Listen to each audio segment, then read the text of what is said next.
Rita krabbelt wieder höchst professionell. Manche von euch schalten ja nur wegen diesen Krabbelkünsten bei uns die Videos ein, ins Layout rein, weil sie hat euch was zu zeigen und damit herzlich willkommen zurück bei Bricks Go Wild.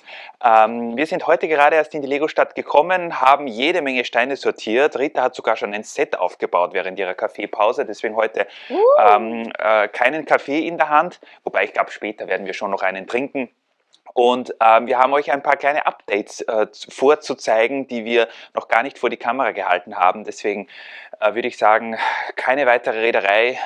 Wir starten und geben Rita mal die Kamera, die hier jetzt gerade aus dem Loch herauskrabbelt. Ist eine Reederei nicht eigentlich ein Bootsverleih oder sowas? Das kann natürlich sein, ja. Wir haben hier Updates. Was ist mit deinem Mikrofon? Mein Mikrofon dreht sich nach innen. Ich habe hier, dann lass mich reden, wieder ein bisschen weitergebaut bei unserem Berg. Ich glaube, es wäre besser, wenn du auf bei dem anderen Loch hinter der Brücke rauskommen würdest. Oh.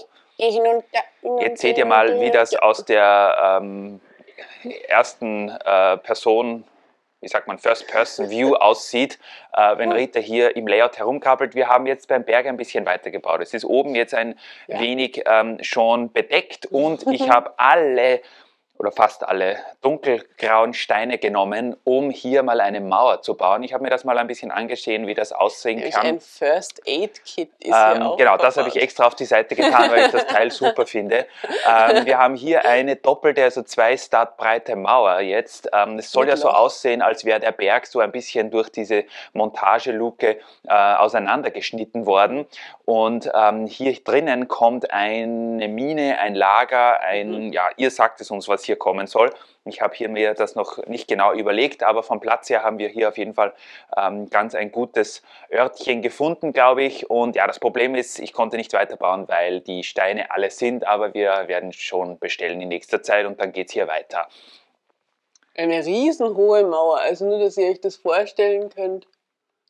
Ja, es ist auch, ich glaube, ich weiß jetzt, da müsst ihr Brickworld einschalten, wenn ihr sehen wollt, wie viele Teile verbaut wurden. Ich weiß es nicht, aber es waren, ich glaube, 1,5 Kilo ungefähr dunkelgraue Steine, so viel weiß ich.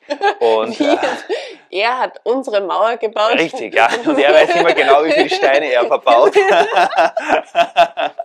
Jetzt kenne ich mich nicht ganz aus. Er weiß ja immer, wie viele Steine er verbaut hat, im Gegensatz zu uns.